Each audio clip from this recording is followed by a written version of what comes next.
जल पीना हम छोड़ सके छिया। तू हमरा का बजल अच्छा नहीं महपुरा नगरी से भाग जो। ऐ महपुरा नगरी के धन संपत्ति में तोहर कोई हिस्सेदारी नहीं छो। धन संपत्ति के हिस्सेदारी त्याग के महपुरा नगरी से हम भाग सकै छिया। सब बात भैया हम तोहर मान लेबा, लेकिन एगो बात हम तोहर नहीं मानबा। तू जे कह छो कारू के पूजा करना छोड़ दे, नाम लेना भूल जो। जे कारू भैया हमरा गोद में बैठा के माखन मिश्री खुआ मलाई खिलेल के पेट लगा के सुतल के, वही कारू भैया के नहीं हम पूजा करना छोड़बा, नहीं नाम लेना भूलबा। हमरा कहे छोड़ नहीं तो जे कारू के पूजा नहीं छोड़बी तो आग में जला के मार देबो। कारू के नाम लेना नहीं भूलबी तो जिंदा आग में झरका के तोरा मार देबो। आग में जला के हमरा तुम मार देबो, हम आग में जल के मर जेबा। लेकिन जा तक हमरा तन में प्राण रहता है, हमरा पंचभौतिक शरीर में रमता राम रहता है। ए बड़का भैया हमारा तो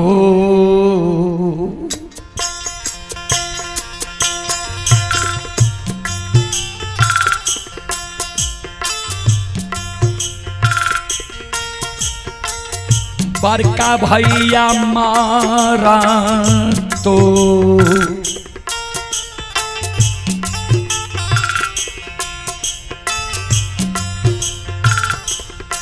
होता आमन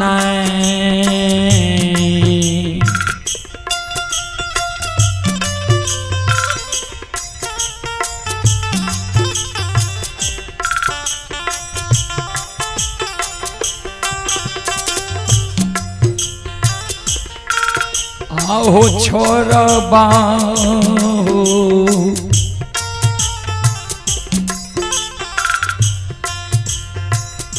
बड़का भैया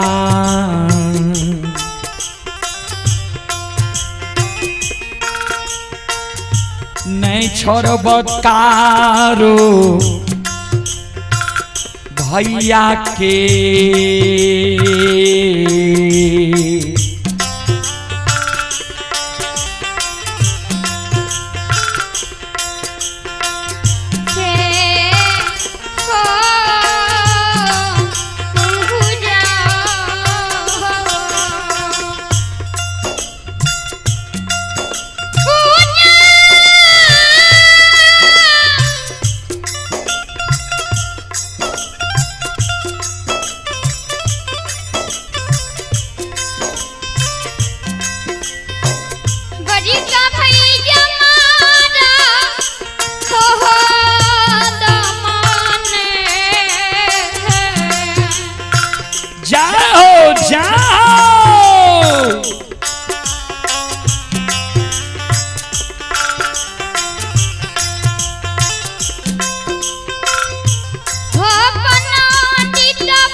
चले पुरस्कार की ओर।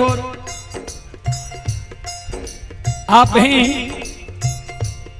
विद्यांशु कुमार और प्रियांशु कुमार, निष्ठी कुमारी, पिता बेनी यादव। तीनों भाई बहन के ओर से श्रद्धा के साथ बड़ी उदार दिल से शानदार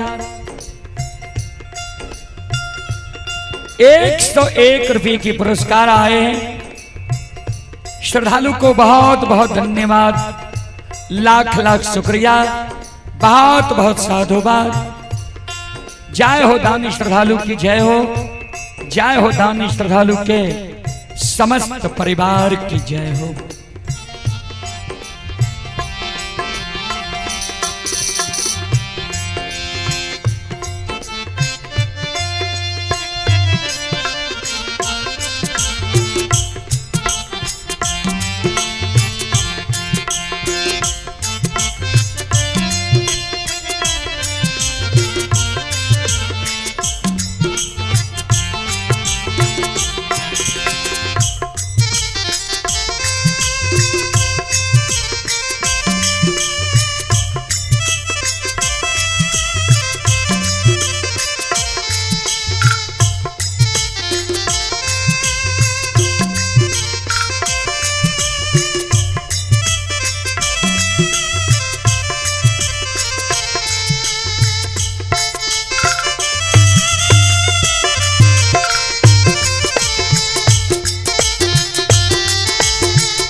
इतने को बात लक्षण बड़का भाई महीनाथ पंडित के कहल के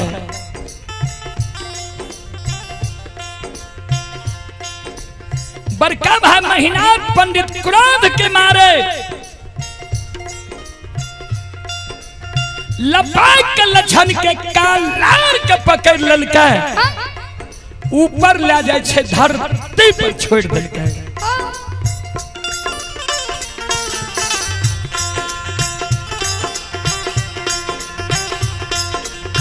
लक्षण के कहल गए रे दुश्मन, समाज में कोई समाज की हिम्मत नहीं हो जाए जे महीनाथ पंडित के मुहा मुही जवाब करिए या महीनाथ पंडित के आज्ञा का भंग करिए। तू हमरे वंश में जन्म के हमरा मुहामुही कह दली जे सब बात मान लेबा, एगो बात नहीं मानबा, कारू भैया के पूजा नहीं छोड़बा। जा तू कारू के पूजा नहीं छोड़बे तो तू मरे के लिए तैयार रह जाओ।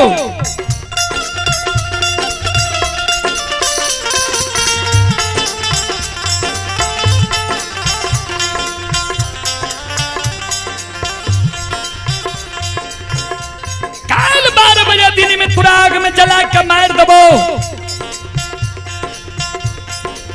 देखबो कौन कारू तोरा बचबे लावे छो। जे कारू या जे सहयोगी के तोरा पुकार करना हो पुकार काली है, देखबो के साथ का चंदन के चेला से तोरा बचबे छो। श्रोता बंधु,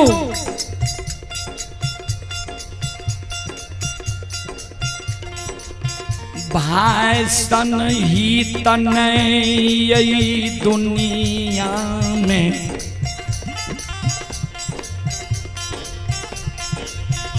भाई सन दुश्मन नहीं होई छै। भाई सन हित ने भाई सन दुश्मन में।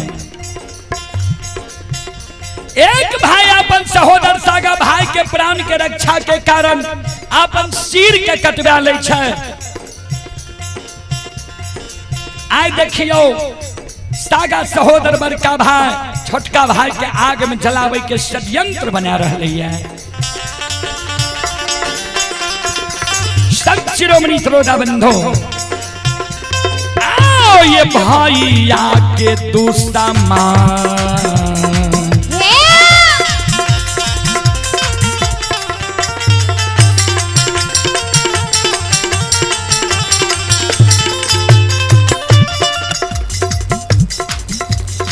यो सुन भैया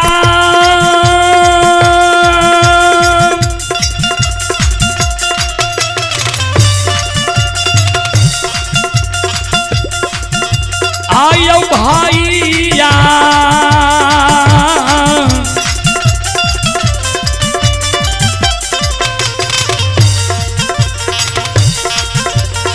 या के तू सामा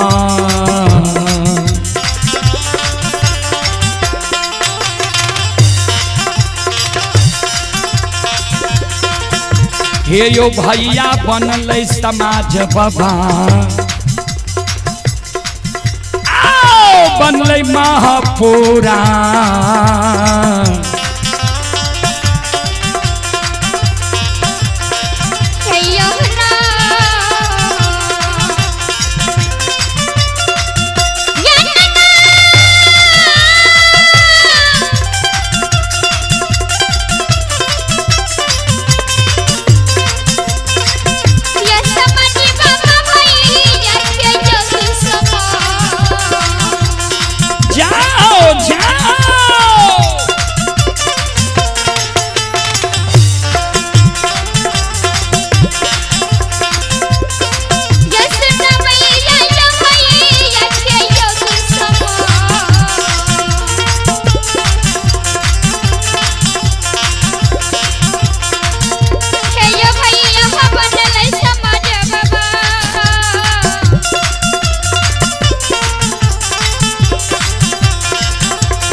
हित ने भाई सन दुश्मन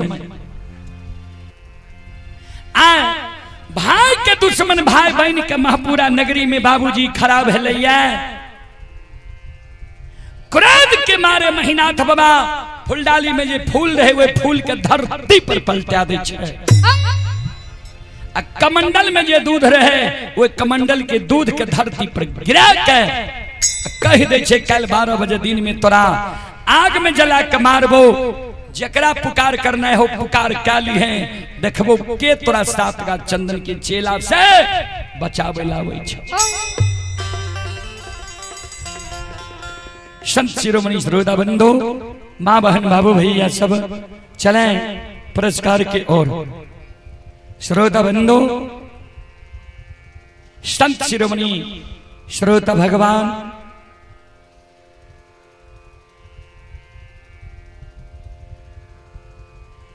चले पुरस्कार की ओर। आप हैं अभिनव कुमार।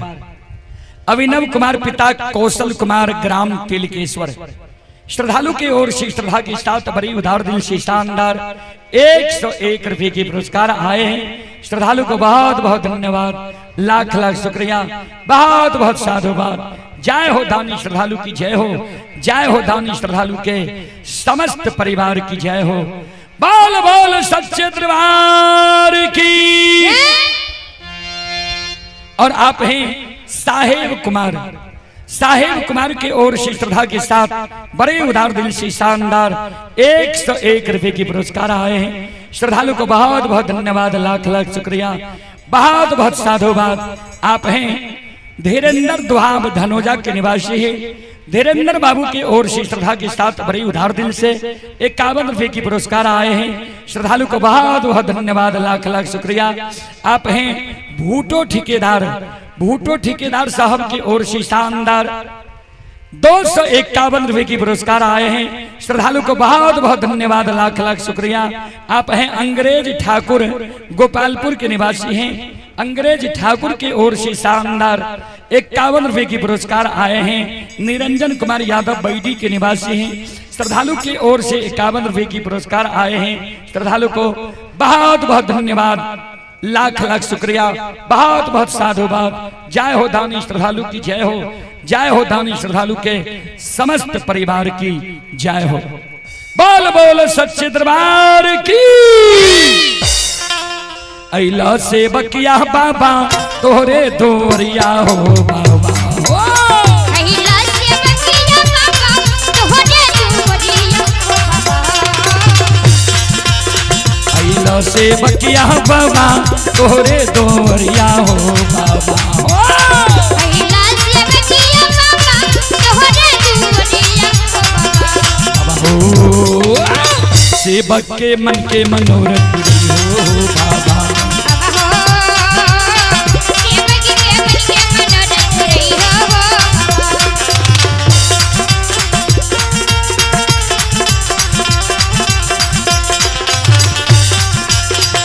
चले पुरस्कार की ओर। संत शिरोमणि द्रोदाबंधु आप हैं अमरजीत ठेकेदार। अमरजीत ठेकेदार बाबू की ओर से 101 रुपये की पुरस्कार आए।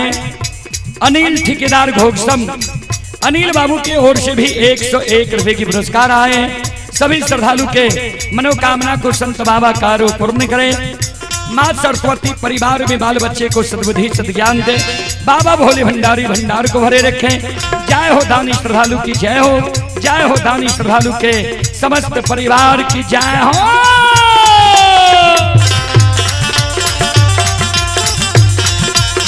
तोहरे दोरिया में अइला पुजरिया हो।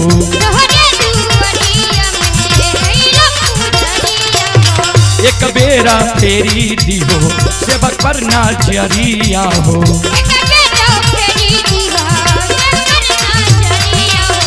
फेरो से ऐता सेवक तोहरे दोरिया हो बाबा हो।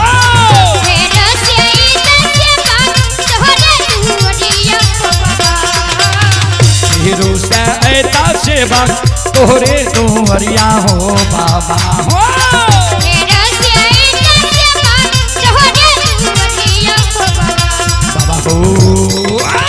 सेवक के बिगड़ी काम बनियो बाबा।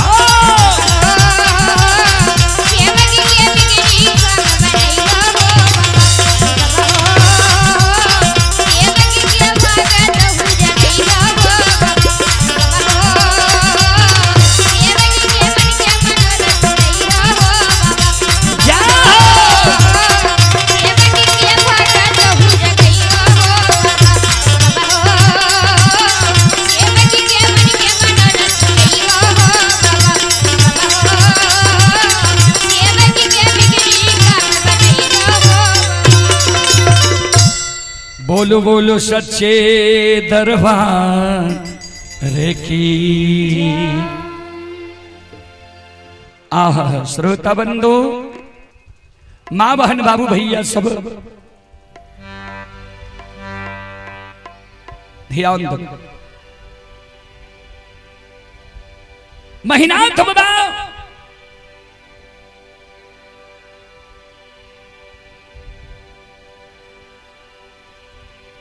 इतना बात कह के सीधा वही जगह से महपुरा डीह की ओर चल रही है।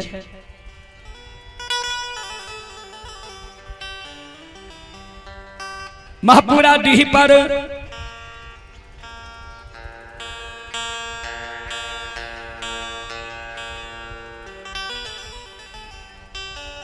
मंगरू पंगरू नाम के दू भाई बढ़ई रहे, जेकरा सुतिहार कमार कहे छिए। मंगरू पंगरू के द्वार पर महीनाथ बाबा पहुंच गए। आवाज लगावे रे मंगरू पंगरू। घर छे आंगन छे, घर आंगन से बाहर हो, द्वार पर आ। मंगरू पंगरू दोनों भाई घर आंगन से बाहर हो छे, द्वार पर आवे छे। महीनाथ बाबा के चरण में प्रणाम करे। मंगरू पंगरू दोनों भाई कर जोड़ के महीनाथ बाबा का कहे, बाबा अपने के कोनो जरूरी रहे यहाँ अपना द्वार पर हमरा दोनों भाई के बोलवा लेती है। यहाँ अपने से किया लिए कौन जरूरी है जी यहाँ का अपने से आवे ले पड़ल। महीनाथ बाबा कल के हाँ अति आवश्यक जरूरी है हमरा। कल के बाबा आदेश करियो न। कल के सोन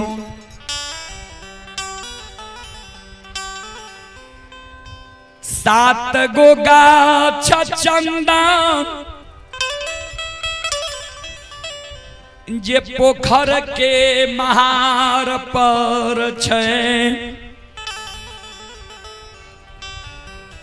7 गाछ चंदन के काट के चेला चीर के अघनवा लार के ढेरी के तरह सरहा घाट पर कल 12 बजे दिन तक में ढेर लगा। मंगरू पंगरू दोनों भाई चौंक गए। बाबा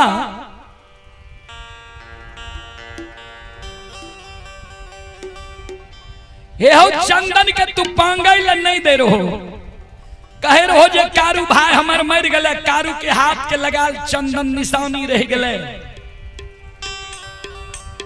आय कौन जरूरी छे जे बाबा वे चंदन के चेला चिरबे भा।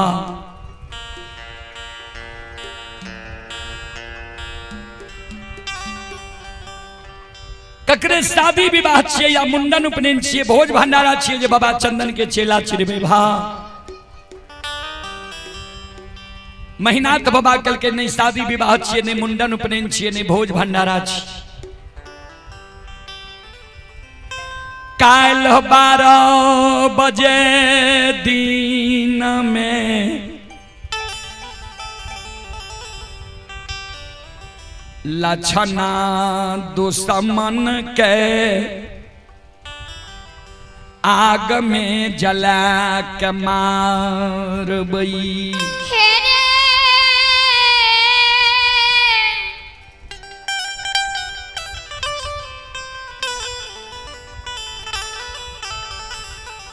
मंगरू पंगरू रे सज्जन वरिष्ठ श्रोता बंधु, प्रमोद बाबू की ओर से श्रद्धा की साथ बड़ी उधार दिल से 101 रुपए की पुरस्कार आए हैं ऑनलाइन फोन पे के द्वारा। आप हैं अंशु कुमारी, पिता मुख्तार यादव ठेकेदार साहब, 101 रुपए की पुरस्कार आए हैं। बंधन कुमारी, पिता मुख्तार यादव ठेकेदार साहब, 101 रुपए की पुरस्कार आए हैं। शिव कुमार, पिता मुख्तार पहलवान ठेकेदार साहब, 101 रुपए की पुरस्कार आए हैं। शिवेंद्र यादव, पिता मुख्तार पहलवान ठेकेदार घोघसम की ओर से 101 रुपए की पुरस्कार आए हैं। भगवान सभी श्रद्धालु के मनोकामना को पूर्ण करें। मां सरस्वती परिवार में बाल बच्चे को सद्बुद्धि सद्ज्ञान दे। बाबा भोले भंडारी भंडार को भरे रखे। जय हो दानी श्रद्धालु की जय हो, उनके समस्त परिवार की जय हो।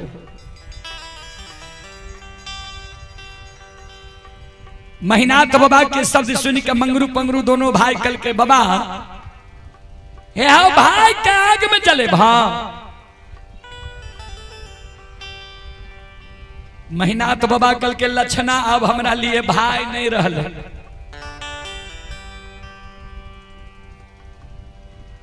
भाई से कसाय बन गए।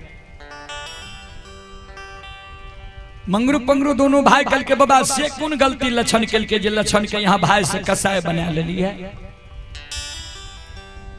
महीनाथ बाबा कल के दुश्मन कारू के पूजा करे छे, नाम जपे छे। हम कहलिए कारू के पूजा करना छोड़ दे, हमरा मुहा मुही आए कह दिल के सब बात मान लब, एगो बात नहीं मानब, कारू भैया के पूजा नहीं छोड़ब। जब कारू के पूजा दुश्मन छोड़बे नहीं करते तो दुनिया में जिंदा रह के की करता है। मंगरू रहे बोर, पंगरू रहे छोट। छोटका भाई कल के बड़का भाई के भैया हो, राजा हो या रंग का अमीर हो या गरीब, मानव के उचित बात मुहा मुही कह दे के चाही कि नहीं। बड़का भाई कल के मानव के प्रत्येक श्वास से उचित बात बोले के चाही, लेकिन वही हिम्मत हो के चाही। छोटका भाई कल के महीनाथ बाबा के उचित बात कह देवे, अच्छा लागे या बुरा। पंगरू कल के महीनाथ बाबा का बाबा एगो बात कही, महीनाथ बाबा कल के बोलने, कल के बाबा सुना।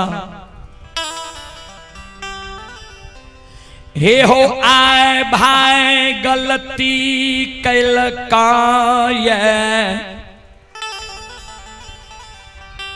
तब भाई के तू आग में जला के मारे ले तैयार छो किया। तो भाई तोरा बात के नहीं मानलक, तोरा आज्ञा के भंग क्या दलक, तोरा मुहा मुही जवाब क्या दलक। ठीक छे भाई के तू आग में जला के मार दबह, लेकिन विचार करहत बाबा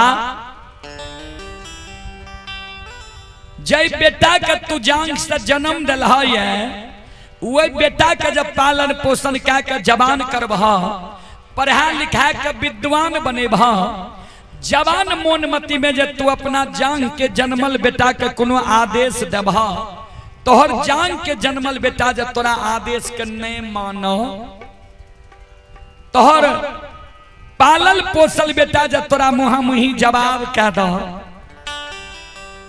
तोहर पढ़ाल लिखाल बेटा जे तोरा आज्ञा के भंग क्या दो, तब बेटा के बाबा तू आग में जला के मार सके छो।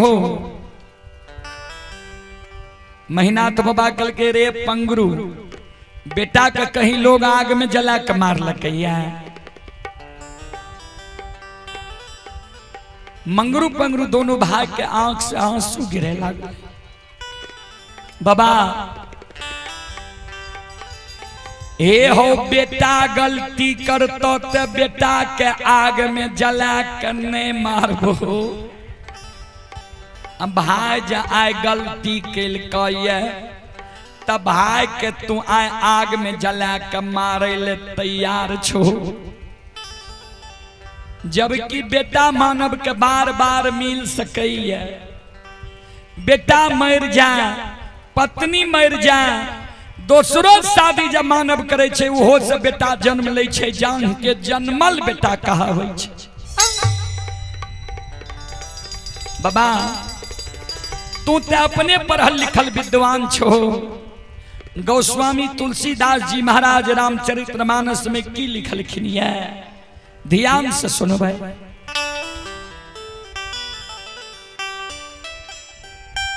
सुतबीता नारी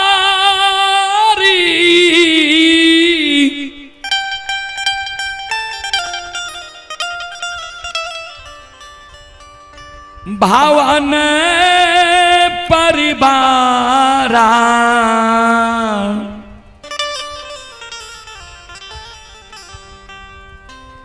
हो ही जाई जग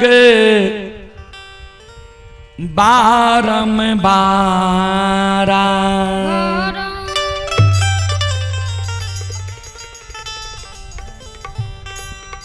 सूत बीत नारी भवन परिवारा, हो ही जाई जग बारंबारा। सूत माने पुत्र होय छे, बीत माने धन, धन होय छे, नारी माने पत्नी होय छे, भवन माने घर होय छे। ई सब चीज मानव के संसार में दोबारा मिल सकई है। फिर गोस्वामी तुलसीदास जी महाराज रामचरितमानस लंका कांड में लिखलखिन है, अस विचार उठहु मोर ताता, अब मिली है न जग में सहोदर भ्राता। अस विचार उठहु मोर ताता, मिली है न जग में सहोदर भ्राता। भ्राता के अर्थ भाई होय छे। पंगरू कहे महीनाथ बाबा कहे हो महीनाथ बाबा, बेटा बेटी पत्नी धन संपत्ति, हित प्रेमी दोस्त महीम यार कोर कुटुंब, ऐ दुनिया में तोरा बार बार मिल जैता, लेकिन जे सहोदर भाई के आज तू आग में जलावे ले जा रहल हो जाए, वही सहोदर भाई के जब तू आग में जला के मार देबो। हे ओ महीनाथ बाबा ता के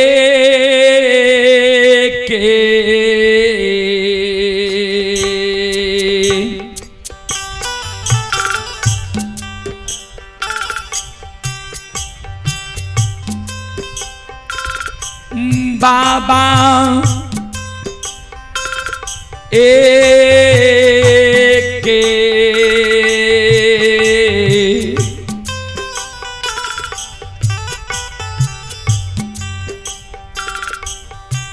आहो को ओए खके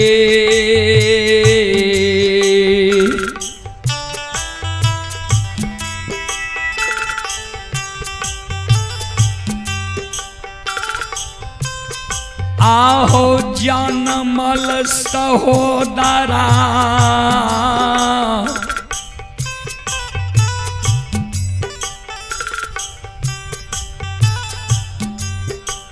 महिनाथ बाबा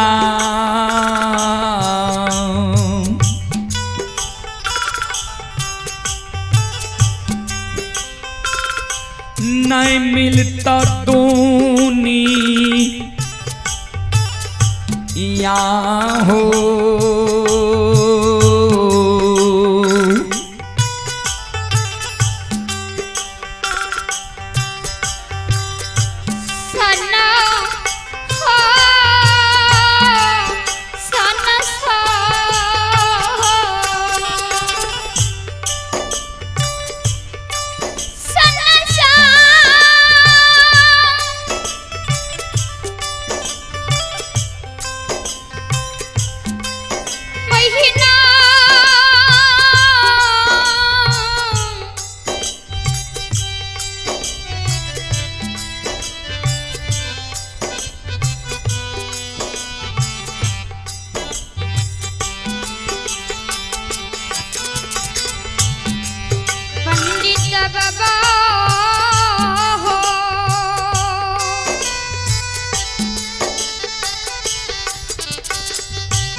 भगवान हो ठाकुर जी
बाबा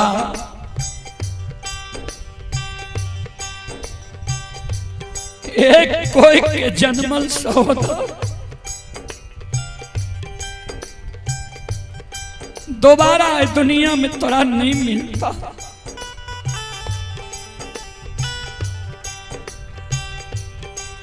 चलें पुरस्कार की ओर।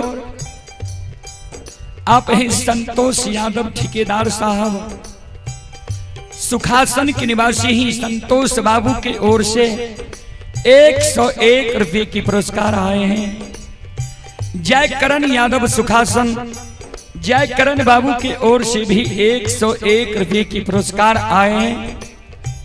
और आप हैं रोहन कुमार, पिता श्री सचिन यादव भोगसम, रोहन कुमार जी की ओर से 201 रुपए की पुरस्कार आए हैं।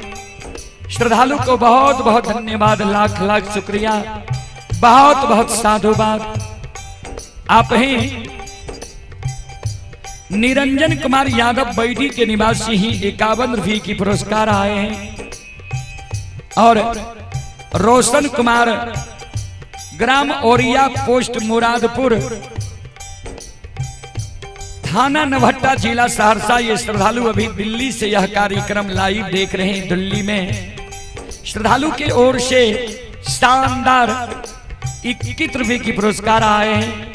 श्रद्धालु को बहुत बहुत धन्यवाद, लाख लाख शुक्रिया, बहुत बहुत साधुवाद। बीमल कुमार जी की ओर से शानदार 21 रुपए की पुरस्कार आए हैं। श्रद्धालु को बहुत बहुत धन्यवाद, लाख लाख शुक्रिया, बहुत बहुत साधुवाद। और आप हैं देवराज कुमार अनुज कुमार, पिता दीनबंधु कुमार गढ़िया के निवासी हैं। जिला सहरसा की ओर से 101 रुपए की पुरस्कार आए हैं। भगवान श्रद्धालु की मनोकामना को पूर्ण करें। मां सरस्वती परिवार में बाल बच्चे को सद्बुद्धि सद्ज्ञान दे। बाबा भोले भंडारी भंडार को भरे रखें। जय हो दानी श्रद्धालु की जय हो, जय हो दानी श्रद्धालु के समस्त परिवार की जय हो।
ध्यान दें, पंगरू का महीना तो बाबा का बाबा विचार कर होते। बेटा जब बाप के जांग पर गंदा कह दे छे, बाप की करे छे? जांग काट के फेंक दे छे कि गंदा के साफ करवावे छे। वह समान लछन के तू बड़ भाई पिता तुल्य छो। लछन तोरा लिए छोट भाई पुत्र के समान छ।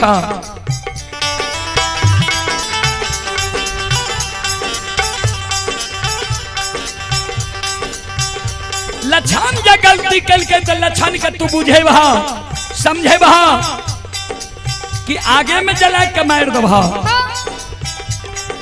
यह छे बड़ भाई के धर्म, यह छे बुजुर्ग लोग के कार्य।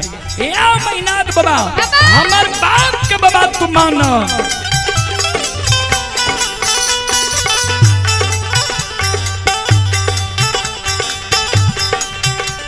आओ ये लछन क्या नहीं आगा में।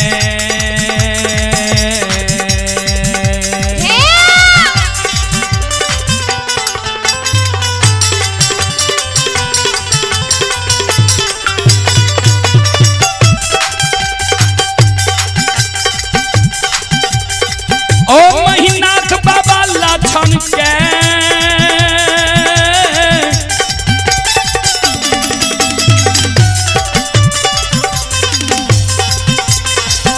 नहीं आगा में।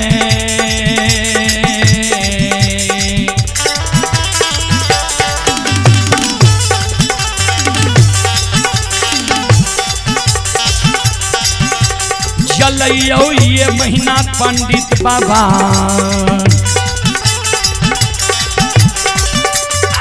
छिया सहोदरा हो।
लछन के बाबा तू आग में नहीं जला, लछन तोहर सहोदर सागा भाई छिया। बाबूजी मंगरू पंगरू के शब्द सुन के महीना तो बाबा कल के रे मंगरू पंगरू तोरा हम आदेश दे ले लियो या आ कि तोहर उपदेश सुने ले लियो या। बाल